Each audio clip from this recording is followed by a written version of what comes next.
Boa noite, Mônica. A partir de agora eu tô gravando, gente. E se forem surgindo dúvidas, a gente vai conversando aqui. Se você quiser colocar sua dúvida aqui no chat, se você quiser esperar ao final para a gente conversar, fiquem à vontade, tá bom? Bom, como tem pessoas aqui que me conhecem, já conhecem meu trabalho, já conhecem mais ou menos como é que funciona o Guardião Digital, e outras pessoas são novas, que a gente ainda não teve nenhum contato, eu vou me apresentar oficialmente para vocês. Meu nome é Fernando, eu trabalho, sou pesquisador na área de educação e tecnologia já há alguns anos da minha vida. Eu trabalhei dentro de escolas como professor de programação, já trabalhei como programador. E dentro do meu convívio dentro das escolas, eu percebi, boa noite, Tatiana, nos últimos anos, né, muitos problemas em relação à tecnologia, crianças e famílias de maneira geral. Então, eu comecei a pesquisar sobre o assunto. Me especializei sobre isso, fiz após o mestrado, fiz um trabalho extenso de pesquisa sobre criança e tecnologia. Esse trabalho até agora renderam 2 livros, né? O primeiro, que é aquele que está ali, é o Xarope Digital. O segundo chama Bem-Estar Digital, que é mais focado em propostas para famílias, para gerenciamento da tecnologia. E desde então, né, eu criei um projeto chamado Guardião Digital. Hoje existem outras pessoas que trabalham comigo dentro do projeto também. E o objetivo do projeto Guardião Digital é levar para as escolas e famílias tudo que, na verdade, a gente estuda na academia em relação a famílias e tecnologia, crianças e tecnologia, só que demora para chegar até essas famílias, até dentro de sala de aula. Então, o papel do Guardião Digital é levar isso para dentro de sala de aula, através do projeto Guardião Digital, e levar isso para as famílias através de um módulo, né, que chama Família Guardiã. Inclusive, tem o pessoal aqui de algumas escolas que já participam do projeto, já são parceiros do projeto também, tá bom? E dentro dessa proposta, nós temos encontros regulares, tanto com os pais como com equipes pedagógicas, que é o objetivo de hoje nós estarmos aqui. Um deles, se você perdeu, né? Um dos últimos encontros aí já teve sobre adolescência online, sobre tendências para 2025 em relação a famílias e tecnologia. E hoje nós vamos falar especificamente sobre pornografia online e as novas portas de entrada para crianças para esse tipo de conteúdo, tá bem? O que especificamente é a nossa programação hoje? Primeiro a intenção aqui é dar um contexto, né, sobre como tem sido esse primeiro contato com a pornografia na era digital, principalmente com a geração alfa, e quais são as consequências disso, né? O que mudou nos últimos 12 anos, se mudou alguma coisa nos últimos 12 anos em relação ao acesso da pornografia, ao conteúdo dessas cenas pornográficas. Depois já falar um pouquinho sobre os aplicativos notificadores que têm criado vários problemas dentro de sala de aula, dentro de escolas a nível Brasil. Para quem participou do nosso primeiro encontro lá no início do ano sobre tendências para 2025, né? Uma das tendências que eu mencionei lá era o aumento de casos problemáticos, incidentes, né, envolvendo aplicativos notificadores dentro de escolas. Infelizmente, isso tem ocorrido, né? Nesse primeiro semestre, a gente viu que surgiram mais notícias, mais escolas com problemas em relação a aplicativos notificadores, inclusive uma até perto de mim aqui em BH, infelizmente. E depois já explicar um pouquinho sobre quais são algumas possíveis ações. A gente vai ter no segundo semestre ainda um webinar especificamente para a família sobre esse assunto, mas você vai discutir um pouquinho sobre isso também. Mas começando então por esse primeiro contato, né, em relação à pornografia. Quando que ele tem acontecido? Bom, segundo acho que todo mundo já entrou aqui. Bom, segundo os últimos dados que nós temos, e infelizmente nós não temos tantos dados atualizados aqui no Brasil em relação a isso, então vou usar aqui os últimos dados que nós temos a nível mundial, que é a Comissão da Criança e Adolescente do Reino Unido. Nós sabemos hoje que crianças e pré-adolescentes e adolescentes estão tendo o primeiro contato, eu vou falar aqui pelo percentual, tá? Em 2025, cerca de 10% de crianças estão tendo o primeiro contato com pornografia até 9 anos, tá? Cerca de 28% mais ou menos até 11 anos, a maioria 50% até 13 anos, e a mais de 13 anos, cerca de 20 e poucos por cento ali, tá bom? E o que nós sabemos, né, através desse gráfico aqui e dos dos últimos relatórios da Comissão de Crianças e Adolescentes do Reino Unido, é que essa média do primeiro contato com pornografia, ela está paulatinamente diminuindo, né? Então, há 5 anos atrás, essa média, na verdade, o percentual ali até 9 anos era menor, até 11 anos era menor, até 13 anos era um pouquinho maior, e mais de 13 anos era maior ainda. Então, a gente sabe que nos últimos 5 anos, a média do primeiro contato com pornografia, infelizmente, diminuiu. Como que essas crianças e adolescentes estão tendo o primeiro contato com pornografia? E aqui a gente tem uma diferença entre gênero, tá?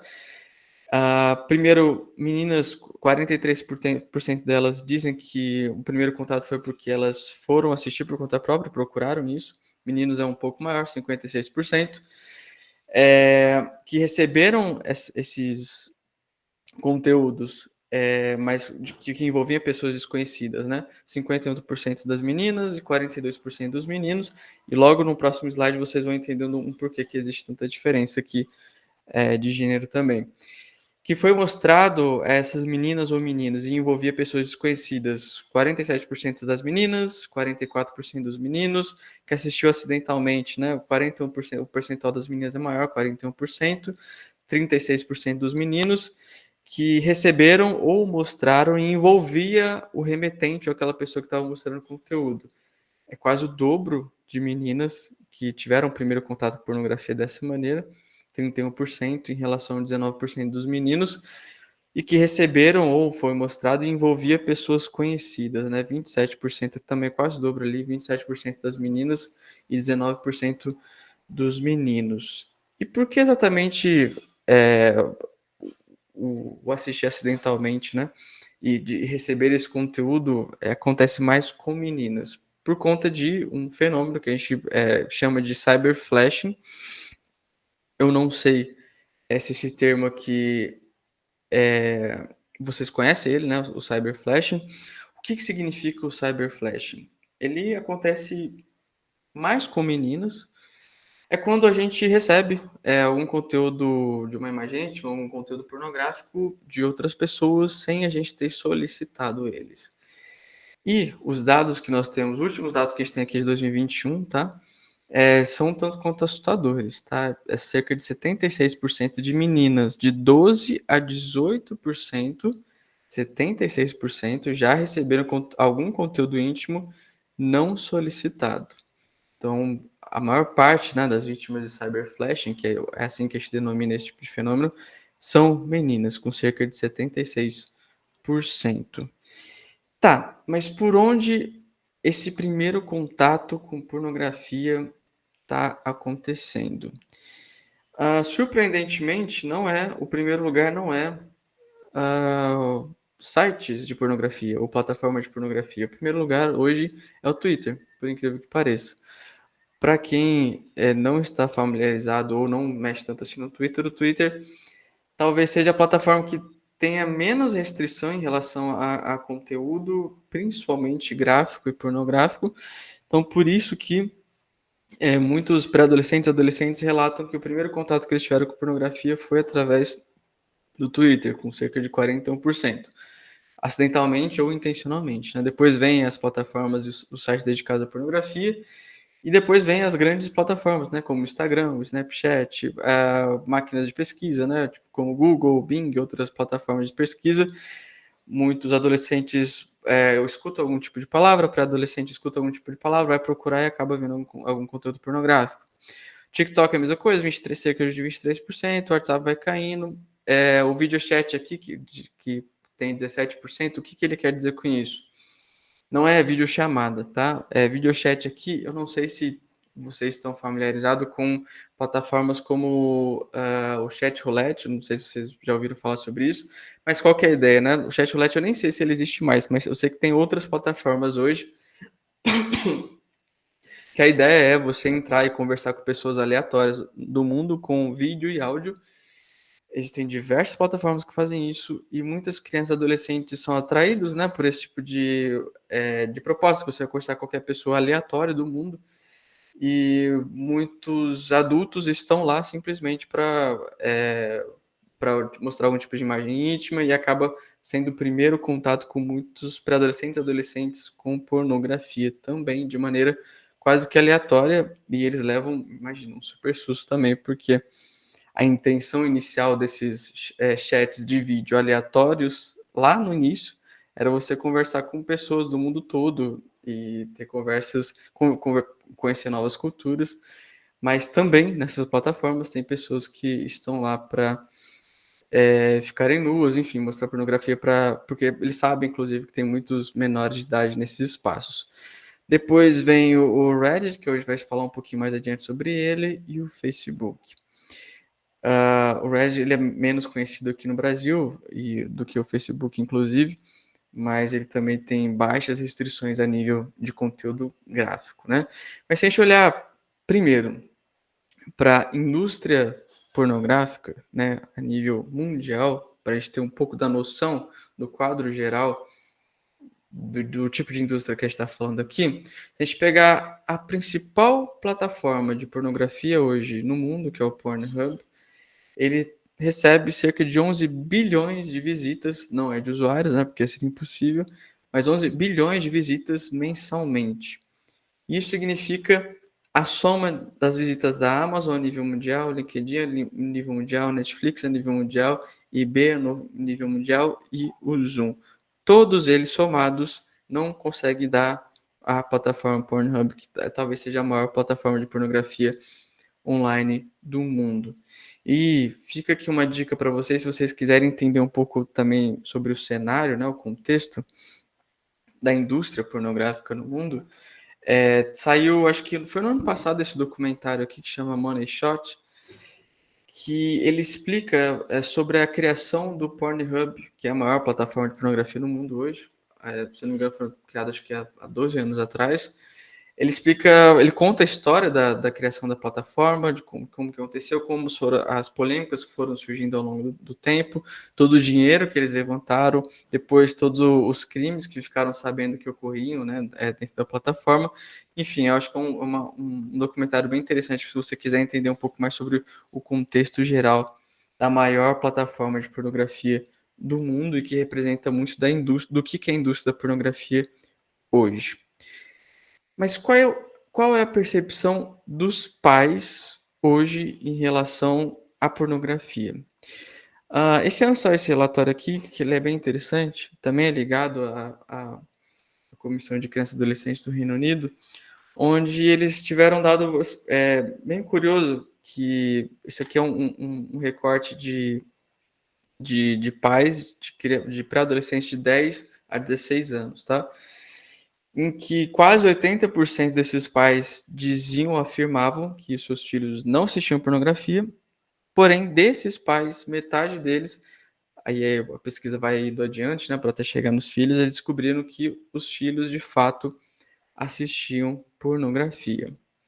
E quando a gente fala sobre a percepção dos pais, né, e aqui tem um grande problema, esse é o primeiro grande problema que a gente vai tratar aqui, é que primeiro, os pais têm uma falsa percepção do consumo de pornografia dos seus filhos.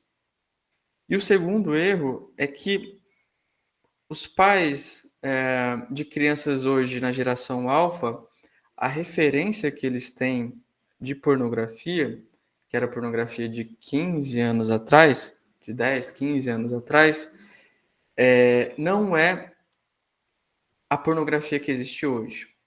Ela se modificou ao longo do tempo.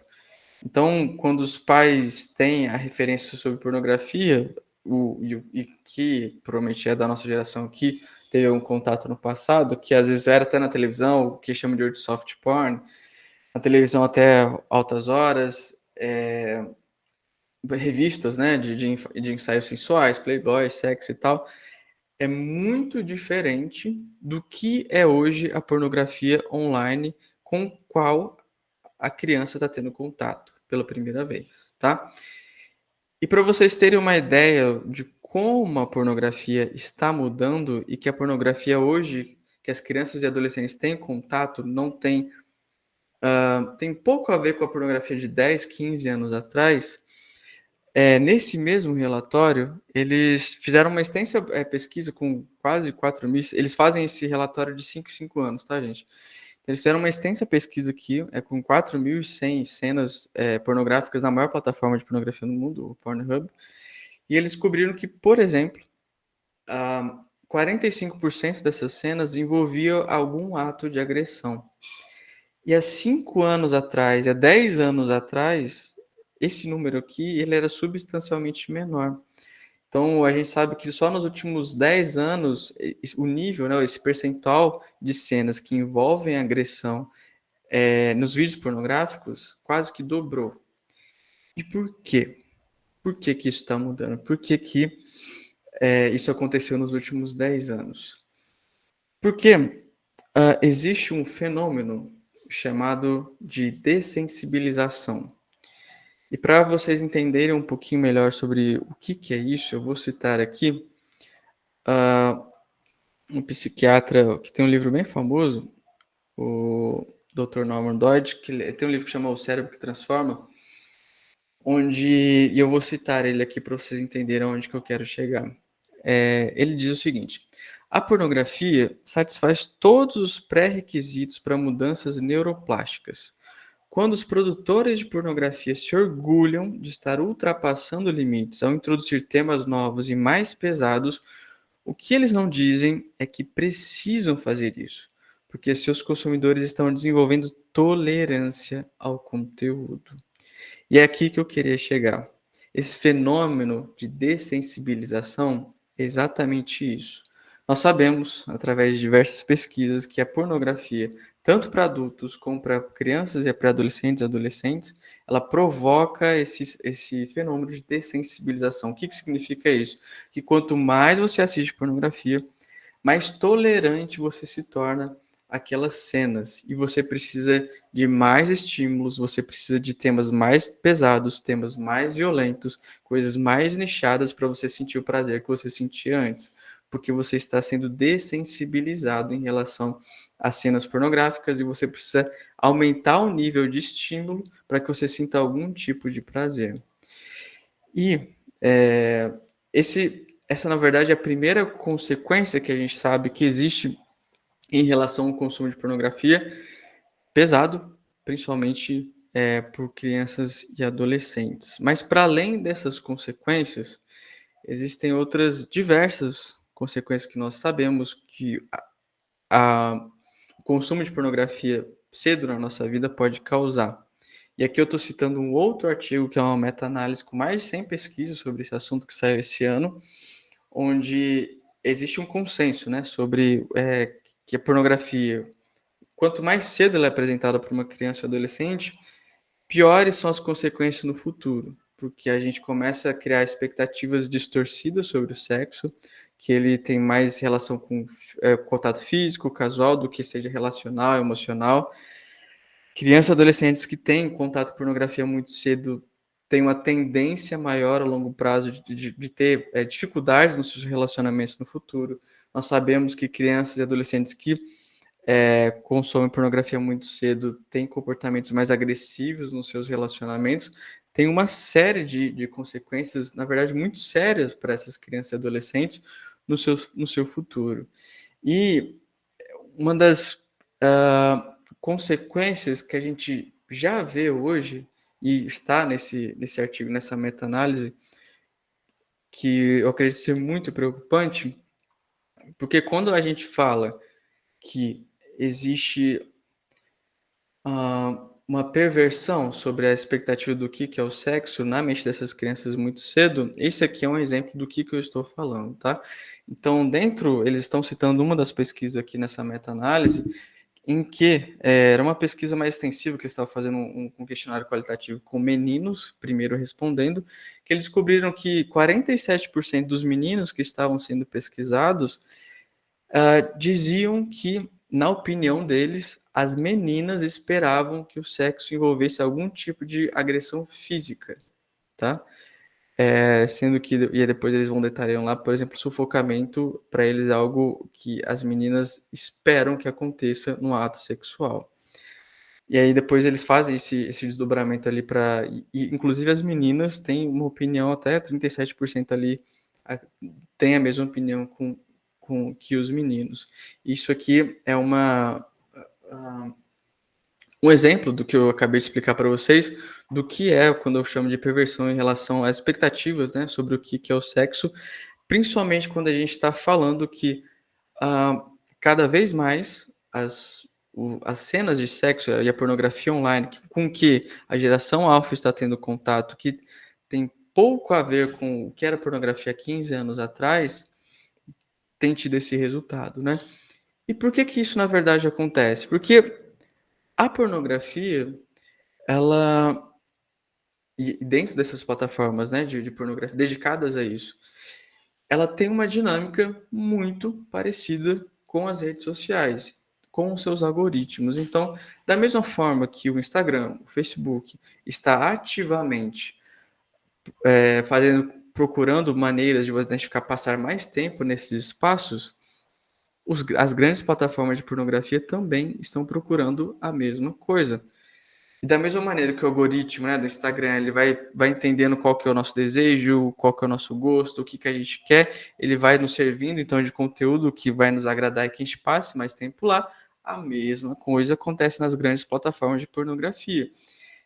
O problema é que, como eu acabei de explicar para vocês aqui, como existe o fenômeno da dessensibilização, essas crianças, adolescentes e, obviamente, muitos adultos vão se tornando tolerantes aos conteúdos pornográficos e essas plataformas vão tendo que cada vez servir coisas mais estimulantes, com mais violência, com mais coisas de nicho, com mais coisas bizarras, enfim, com coisas que estimulam ainda mais essa pessoa, esse adolescente, a ficar naquela plataforma. O que acaba, obviamente, é um fenômeno que se retroalimenta, né? Quanto mais nichado, ou enfim, quanto for mais violento, você vai ficando mais dessensibilizado à violência e você vai precisando de mais e mais e mais e mais conteúdos. Na verdade, você vai colocando, né? Colocando o seu limite cada vez mais para frente sobre o que te choca ou não. Eu não sei se todos aqui estão na lista de e-mails do Guardião, mas essa semana, acho que foi semana passada, em um e-mail lá eu enviei um dos depoimentos que estava na pesquisa de um menino falando exatamente sobre isso, que ele não sentia, que na opinião dele, ele não se chocava mais com as coisas que ele, em relação à violência em sexo que ele assistia online, porque ele simplesmente se acostumou com isso, ou seja, ele foi dessensibilizado em relação à violência e sexo. E quando esse ciclo, né, ele vai se retroalimentando, crianças e adolescentes vão se tornando cada vez mais dessensibilizados para a violência, o sexo e coisas mais bizarras, a gente chega em um ponto mais complicado ainda, que são os conteúdos gore. O que que é isso?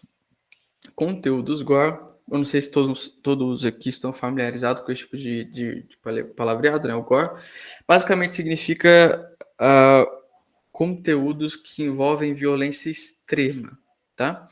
Então, o que nós sabemos que acontece é que conforme esses adolescentes eles consomem cada vez mais esse tipo de conteúdo que começa com pornografia, vai se tornando mais violento, mais bizarro, eles acabam chegando no conteúdo gore, que aí já começa a envolver questões sobre automutilação, violência extrema. E aqui se conecta para quem participou do nosso último encontro sobre adolescência online, em que lá eu estava explicando sobre, por exemplo, as panelinhas do Discord, as panelinhas do Telegram, e o que acontece nessas panelinhas é exatamente isso. Lá eles começam a compartilhar conteúdos gore, ou seja, se você entrar nesse espaço, você vai ver que tortura de animais, automutilação, violência extrema, pessoas, assim, eu vou falar, por exemplo, pessoas dando tiro na própria cabeça, é esse tipo de violência que tem nesses espaços, tá? E quando a gente olha uma reportagem, né, e eu estive me infiltrei em algumas panelinhas do Discord, né, para fazer algumas pesquisas, e a gente vê o que é compartilhado nessas panelinhas, né, sobre a violência extrema, automutilação, coisas terríveis. E a primeira reação que a gente tem é como que alguém pode gostar de tal conteúdo, como alguém pode sentir prazer com tal conteúdo, porque eles sentem prazer em assistir isso, tá? Como que isso pode ser possível? E a conclusão que eu chego, na verdade, é que nenhum adolescente ele acorda de um dia para outro, de um dia para o outro, querendo assistir um vídeo de uma tortura de um animal, tá? Querendo assistir algo tão bizarro na internet. Isso não acontece do dia para a noite. Esses adolescentes, na verdade, eles começam lá atrás com a pornografia soft, depois vão para conteúdos que têm mais violência. Obviamente com funil, né? Não são todos adolescentes que passam por isso, mas a gente sabe que existe um percentual considerável que acaba entrando nesses espaços e acabam se dessensibilizando a tal nível. Então, ele vai se dessensibilizando aos poucos, até chegar a começar a participar de algum tipo de panelinha, começar a consumir esse tipo de conteúdo com automutilação, tortura de animais, violência extrema, e eles começam a participar até ativamente. E daí que surgem os paneleiros, né? Que hoje estão um termo mais famoso, que basicamente é quem organiza as panelinhas do Discord, é lá que eles compartilham, e eles começam a participar ativamente desses espaços, até fazendo com que outras pessoas produzam esse conteúdo, compartilhando isso, participando ativamente e até cometendo crimes, né? Então, a gente tem que entender, a primeira vez, é claro que a gente vê uma reportagem e descobre o que é compartilhado nesses espaços, não é como se esse adolescente acordasse numa segunda-feira da manhã e quisesse assistir esse tipo de conteúdo. Existe todo um histórico de dessensibilização em relação a conteúdos violentos que levou ele até contato com esse tipo de espaço. Só para vocês entenderem o que está por trás do conteúdo gore. É basicamente tudo que acontece nas panelinhas do Discord e na famosa Deep Web aí, mas é que está nesse espaço, tá bem? Mas esse é o caminho que é trilhado por adolescentes que intencionalmente vão procurando conteúdos, vão se dessensibilizando e acabam entrando nesse buraco, né? Porém, existem outras formas, né, de acontecer o primeiro contato lá atrás com a pornografia, não tão óbvios assim. Então, por exemplo, hoje a gente tem um sério problema em relação ao Spotify, que não é um caminho tão óbvio, né? Você pensava que existe pornografia no Spotify, mas existe. Por quê? Porque agora o Spotify ele deixa a gente subir podcast em formato de vídeo e eles não têm um sistema de censura a conteúdo explícito tão bom como, por exemplo, o YouTube, né? Então, o que acontece é que muitas crianças e adolescentes têm o primeiro contato, inclusive, pelo Spotify, porque vai fazer algum tipo de procura e aparece lá na lista algum vídeo pornográfico. Eles fazem uma limpa de vez em quando lá do acervo deles, mas é direto, tá? Eu já encontrei o conteúdo pornográfico lá acidentalmente. E eu já vi várias pessoas reclamando sobre isso. Não é difícil encontrar lá, dependendo do que você procura lá, é importante ter bastante cuidado. Outras duas plataformas, o Reddit aqui é menos conhecido, né? O Reddit é como se fosse um grande fórum, né? Que muitos adolescentes utilizam. Tem bastante conteúdo pornográfico lá, que alguns pré-adolescentes acabam encontrando acidentalmente. E no X, também, como eu mencionei para vocês ali atrás, é muito comum a gente encontrar conteúdo pornográfico por lá. Mas qual que é, na verdade, esse caminho, né? Como que a gente pode pensar que do primeiro contato até de fato aquilo se tornar algo compulsivo, mais sério? Esse aqui vamos dizer assim, um caminho muito comum que muitos adolescentes trilham, tá? Hoje existe, eu imagino, não sei se todos conhecem aqui o OnlyFans ou Privacy, mas são plataformas de compartilhamento de imagens íntimas, pornografia, que muitas, principalmente meninas, utilizam, né, para vender conteúdo pornográfico lá. Mas para você chegar até lá, né, para você saber que existe esse tipo de plataforma, antes você tem que ter sido provocado de alguma maneira nas grandes plataformas. E como que isso geralmente acontece? Né? Um exemplo aqui. Então, existem diversos perfis como Facebook, Instagram, TikTok, por exemplo, eu estou dando exemplo aqui da Mansão Maromba, né? Mas existem diversos perfis que têm esse apelo de conteúdo em relação à musculação, treino e aperfeiçoamento, né, do seu corpo, onde, no caso aqui da Mansão Maromba, no que eu estou dando exemplo, muitas meninas aparecem ali, né, meninas muito atraentes, e você for ver lá quem é o público que está com os meninos, são meninos jovens, são adolescentes, pré-adolescentes e tal. E muitas meninas são promovidas dentro desses grandes perfis, nas grandes redes sociais, através daí elas crescem seus perfis pessoais, seja no Instagram. Lá no Instagram elas fazem o conteúdo que a gente chama de soft porn, que é o conteúdo mais sensual, né? Vocês podem ver ali que inclusive tem o emoji ali que eles geralmente utilizam para esse tipo de conteúdo nas grandes redes sociais. E a partir ali desse conteúdo soft porn, que a gente chama, né? Nas grandes plataformas, é que essas meninas conseguem levar esses adolescentes para os serviços de assinatura de pornografia como o Privacy ou o OnlyFans. A gente não tem tempo aqui para discutir sobre quais são as possíveis consequências quando, na verdade, a sexualidade é explorada através, e a noção de intimidade, né, desses meninos é desenvolvida através de um serviço de assinatura de pornografia, mas é um possível caminho aqui que eu vejo que é muito comum que geralmente esses meninos trilham, tá? E, obviamente, tem muitos adultos ali, mas se você for ver lá no perfil dela, no perfil do Maçom Maromba, por exemplo, tem muitos meninos jovens ali de 12, 13 anos que eles estão sendo influenciados por esse tipo de conteúdo. E para além disso, né, isso, vamos dizer assim, isso era até semana passada, né, até o surgimento da IA, ou da popularização da IA. O OnlyFans e o Privacy, na verdade, infelizmente se normalizou para muitos adolescentes. Isso até semana passada, porque agora nós estamos começando a ver o surgimento de novas plataformas que utilizam a inteligência artificial para produzir o que a gente chama de pornografia personalizada. O que é isso? É basicamente plataformas, e aqui eu estou dando o exemplo da Cupid com K.ai. Depois você pode entrar lá. Eu inclusive recomendo porque eu acho que é importante vocês saberem com que, na verdade, os adolescentes estão esbarrando na internet, tá? Porque tanto essas duas plataformas que eu estou mencionando aqui, elas fazem propaganda massivamente no YouTube Shorts, no Instagram, que obviamente pega o público infanto-juvenil, tá bom? Qual que é a ideia aqui? É basicamente você utilizar a inteligência artificial para criar sua namorada dos sonhos, né? Então, eles conseguem entrar lá, você consegue entrar lá, você consegue criar a personalidade dela, você pode criar uma história, você pode conversar com ela, você pode criar imagens, pode criar vídeo.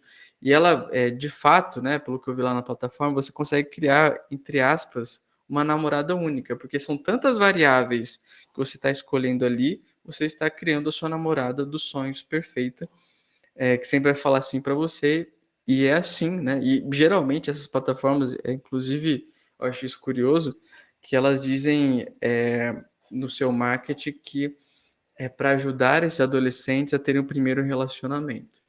Então a gente fica imaginando qual que é esse desenvolvimento que elas estão ajudando a criar nesses adolescentes em relação a uma namorada idealizada que diz sim para tudo e é perfeita em todos os sentidos. Só que ela simplesmente não existe. Enfim, eu acho que é importante vocês saberem que isso está acontecendo, que se existe uma tendência disso crescer nos próximos meses e nos próximos anos também, porque esses modelos estão ficando cada vez mais realistas também, tá bom?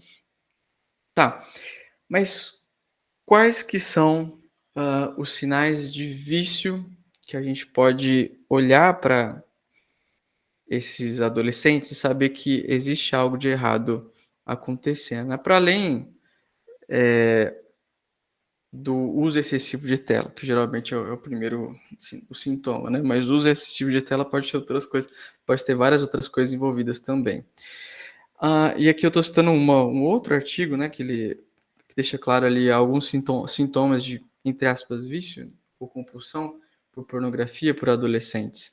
E o primeiro deles é quando adolescentes começam a buscar por conteúdos de nicho ou fetiche, e isso pode ser um sinal de dessensibilização, que é aquilo que eu mencionei para vocês, que é a pornografia, entre aspas, comum, para eles já não os satisfazem mais, então eles precisam procurar algo mais nichado, algum fetiche, algo muito específico, algo violento, algo mais bizarro, para eles se satisfazerem com isso, tá bem?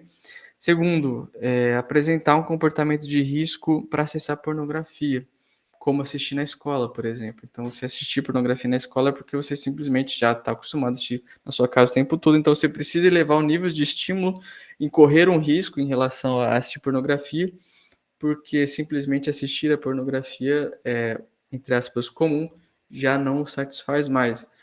É, e por isso que eu mencionei lá atrás para vocês, assistir pornografia é um comportamento que pode se tornar facilmente escalável, né?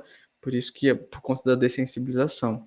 E terceiro, usar a pornografia como uma forma de lidar com tristezas, ansiedade, insônia e outros problemas de saúde mental, como outros tipos de compulsão.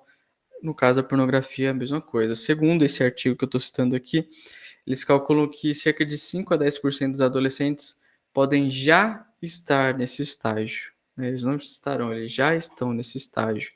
Então, por isso que a gente está vendo cada vez mais, tanto adultos, adolescentes para adolescentes, viciados em pornografia. Como eu mencionei para vocês, né, eu tenho um projeto chamado Guardião Digital, que na verdade a gente trabalha algumas questões dessa desde eles bem novinhos, né, a gente começa com lá do primeiro aninho sobre aulas, projetos sobre idade apropriada de conteúdo, como eu explico isso para eles, como que eles lidam com a foto dos outros, a foto deles, como que isso se reflete na vida deles na prática. E também tem um braço disso que eu mencionei para vocês, de como que a gente trabalha isso com os pais, né? Então, muitos pais, eles têm muita dificuldade em entender, na verdade, primeiro, aquilo que eu mencionei lá atrás, né? Primeiro, saber que a pornografia hoje é muito diferente da que eles conheceram há 15 anos atrás. Segundo, que ela tem dinâmicas de algoritmo por trás dela, enfim, é um bicho diferente com que eles estão lidando e como que a gente faz com que os pais possam lidar com isso de maneira saudável, como que eles podem supervisionar, como que eles podem conversar com seus filhos em relação a isso também. Eu vi que alguém tinha... A Vanessa está falando sobre Spotify.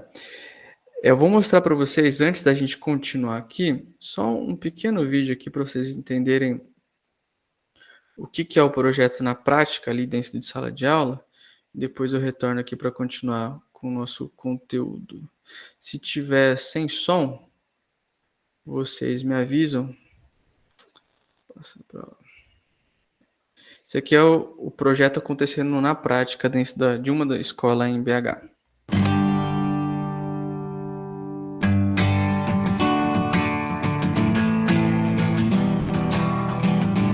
Como mãe de filhos adolescentes, eu percebo que o mundo virtual tomou um lugar muito grande na vida das crianças e jovens, e com isso a preocupação como mãe é justamente que eles sigam caminhos não confiáveis. Ele tem um uso excessivo da tela, de modo que ele começa a se dispersar do estudo, ele se torna uma pessoa mais ansiosa.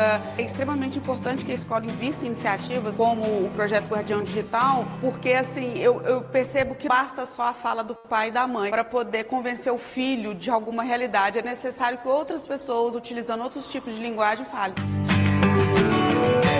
Sou o professor Guilherme Moreira e sou responsável pela implementação do projeto Guardião Digital. Proporcionar intervenções que tratem de autorregulação em relação ao uso de telas, segurança digital em relação ao uso de redes sociais, por exemplo, torna o meu trabalho extremamente significativo. Eu sinto que estou contribuindo de fato para uma geração que está realmente imersa nesse mundo digital. A gente deve ter muito cuidado na hora de usar as redes sociais, principalmente algum estranho vier conversar com você no direct do Instagram, TikTok, etc, redes sociais em geral, principalmente a utilizar o celular, as redes sociais, enfim, de forma correta. Nos momentos em que a gente proporciona essas intervenções, o engajamento é impressionante. Os alunos querem participar, eles estão sempre querendo contar casos, relatos, sempre ilustrando muito bem as aulas, o que torna esses momentos extremamente dinâmicos. E o mais incrível, então, através desse projeto, nós tivemos experiências de mudanças reais e de impactos significativos na realidade de alunos. Porque por meio desse projeto nós conseguimos rastrear situações de cyberbullying, situações que envolvem inclusive possibilidades de racismo ou qualquer outro tipo de violência que esses alunos possam estar sofrendo. Percebo mesmo que as iniciativas como o Guardião Digital vêm para agregar, né, nos ajudar, nos apoiar nesse caminho que é nosso dos pais junto com a escola, mas que profissionais capacitados falam de uma maneira com os adolescentes, com as crianças, que chegam até o ouvido deles, ecoam muito mais. Tem sido muito importante para desenvolver nos professores a trabalhar esses temas de conscientização e uso de telas com os alunos, eles próprios aprenderem e se questionarem. Depois, trabalhar esses temas com as famílias sobre parentalidade digital. Também a gente viu hoje aqui pela oficina o quão foi importante para as famílias refletirem juntas, discutirem, pensarem juntas sobre vários temas que os preocupa, os aflige e que eles também tentam buscar respostas no dia a dia, mas que em conjunto e com o apoio da escola e com o apoio do Guardião Digital, a gente consegue fazer isso de maneira muito mais profunda.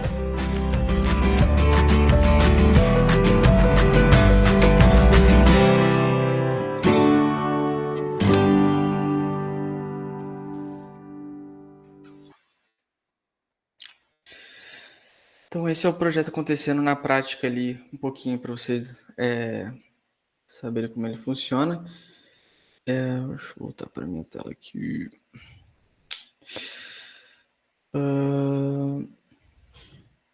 Pronto.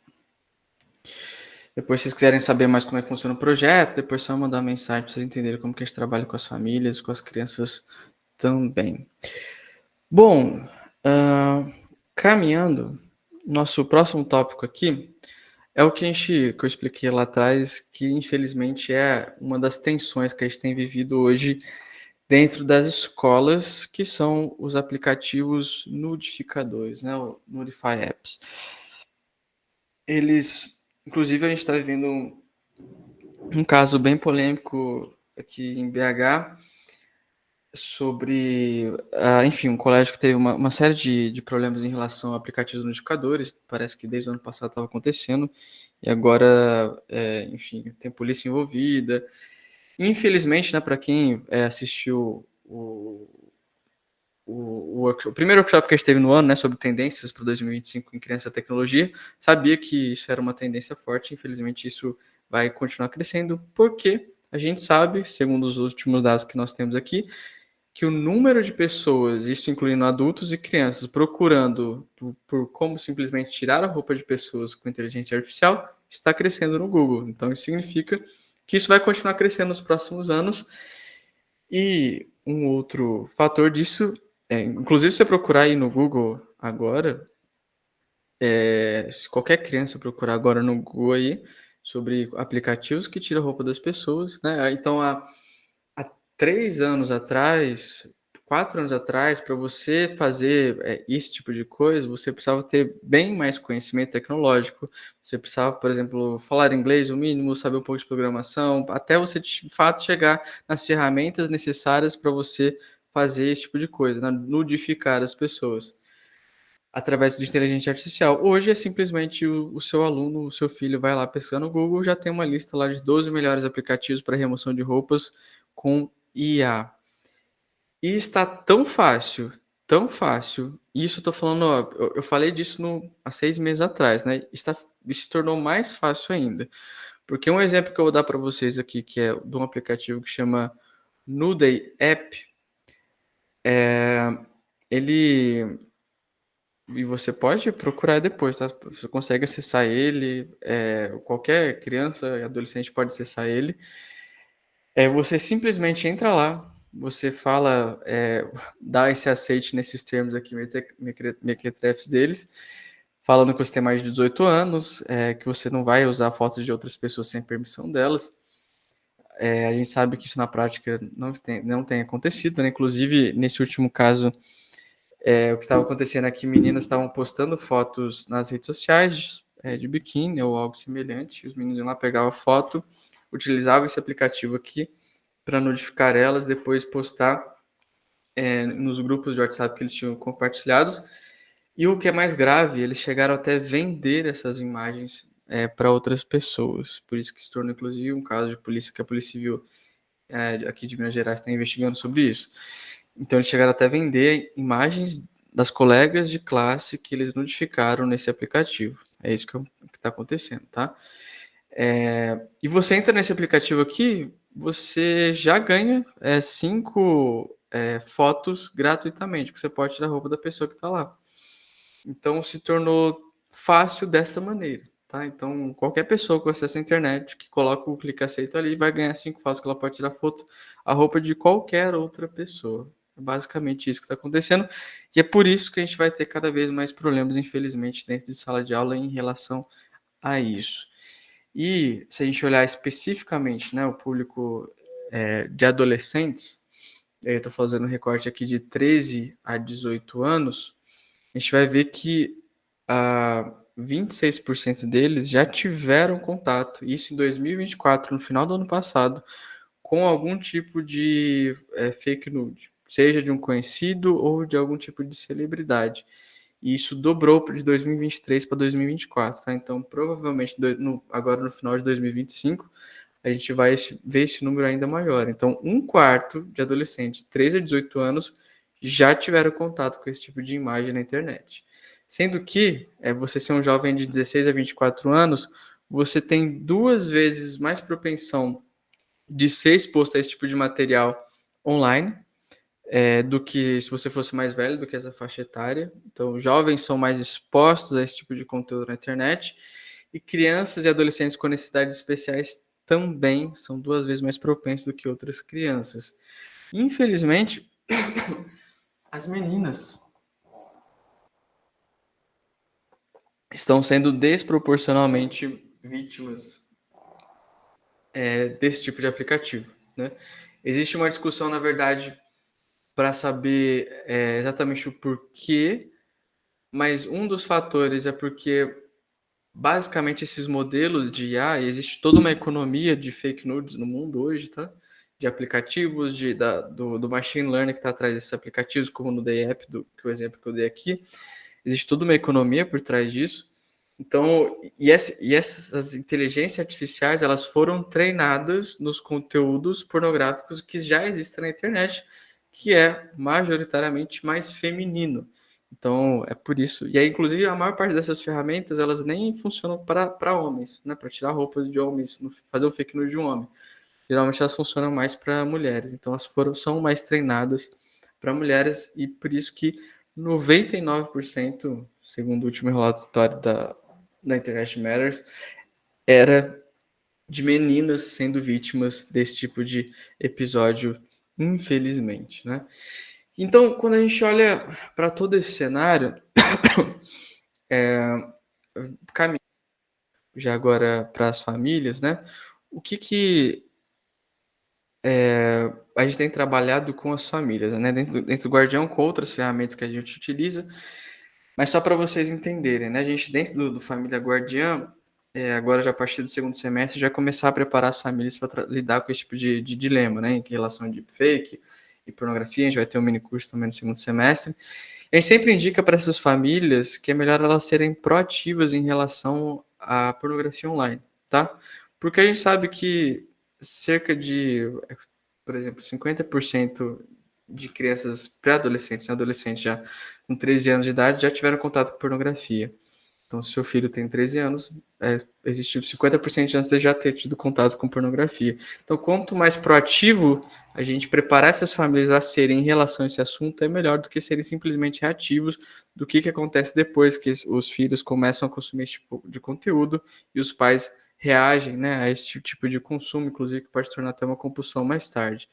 Então, é muito mais fácil quando a gente prepara famílias a serem proativas em relação a conteúdos de adultos com seus filhos. Segundo, a gente sempre conversa com as famílias manterem conversas constantes. A conversa com os nossos filhos, os nossos alunos, especialmente nossos filhos, né? em relação à pornografia, ela precisa, e aí é o grande desafio, na verdade, das famílias, se manter constante, né? Não é simplesmente ter uma conversa e achar que aquilo vai ser resolvido, porque a gente sabe que essas crianças estão indo e voltando da internet, elas estão muito suscetíveis a esbarrar em qualquer momento com algum tipo de conteúdo.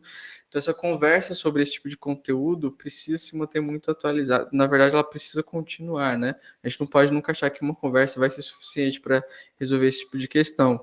Muitas crianças têm curiosidade sobre o assunto, elas só acabam procurando por conta própria, outras vezes acabam esbarrando. Infelizmente, como a gente viu ali, meninas até 18 anos, 76% delas vão sofrer um episódio de cyberflash, né, que a gente acabou de mencionar aqui. Elas vão receber algum tipo de conteúdo. E aí, como que a gente prepara famílias para lidar com esse tipo de situação? Como que a gente conversa com crianças sobre isso? Em geral, né, os pais, a maior dificuldade dos pais, na verdade, é como que eles iniciam conversas sobre isso e como eles mantêm conversas sobre isso a longo prazo.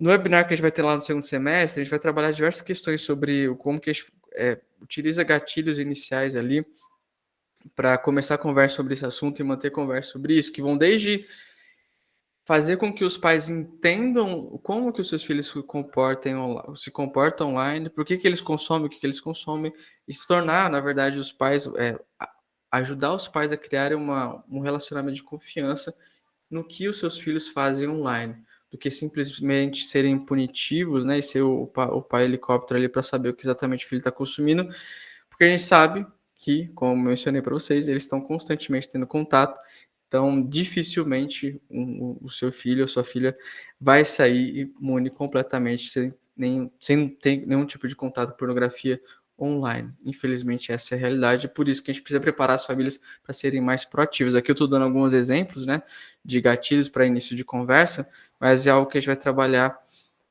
mais sucintamente no próximo semestre, que eu vou fazer o convite para vocês também. Eu gostaria de deixar para vocês um convite, antes do convite, né? É uma indicação de documentário, tá? Esse documentário aqui, eu já dei uma indicação de documentário lá no início, né? Esse documentário aqui eu acho ele muito interessante, inclusive para ser assistido com adolescentes. Chama Hot Girls Wanted. Ele acho que já tem mais de uns 4, 5 anos esse documentário na Netflix. Ele conta as histórias por trás de meninas que começam a gravar conteúdo pornográfico para a internet. E eles vão seguindo a história dessas meninas e vão contando as consequências que vai acontecer na vida pessoal delas, qual que são as consequências a longo prazo, qual que é o sentimento delas em relação a isso.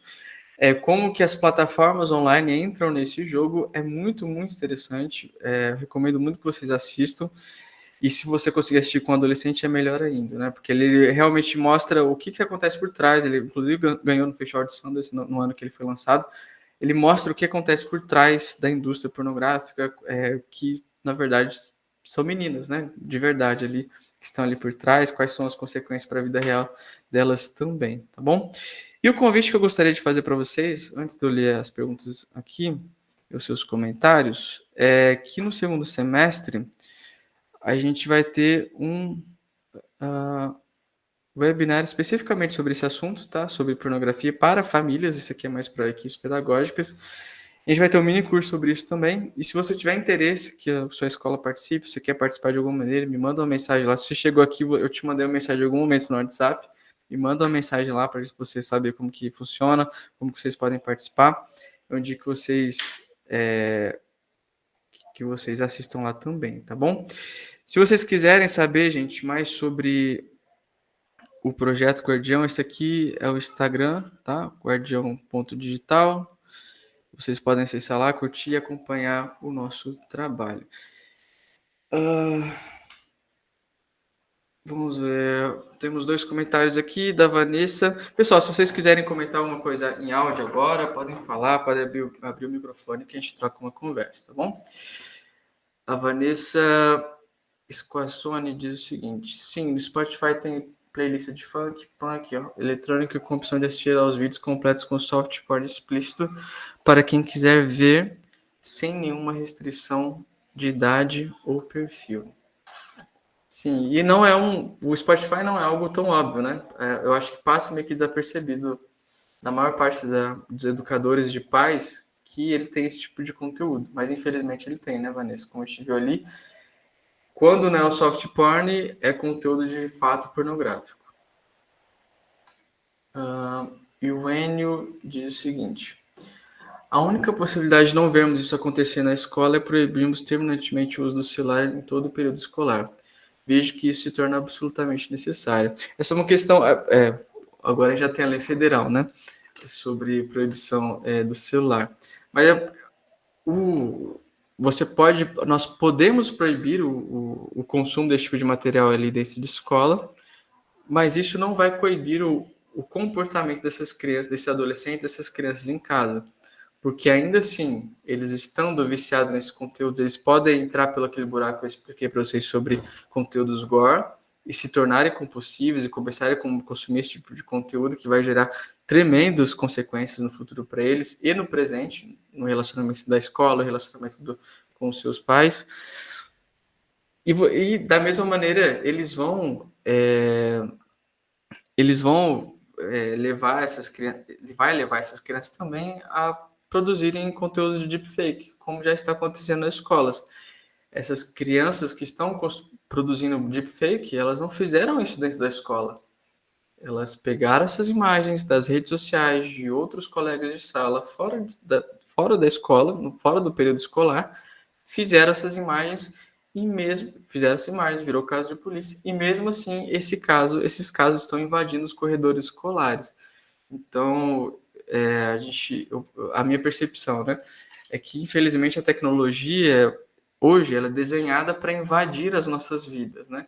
E ela vai invadir os corredores da escola, ela vai invadir as nossas vidas se a gente não souber como lidar com ela de maneira saudável, com informações necessárias para falar sobre isso, né?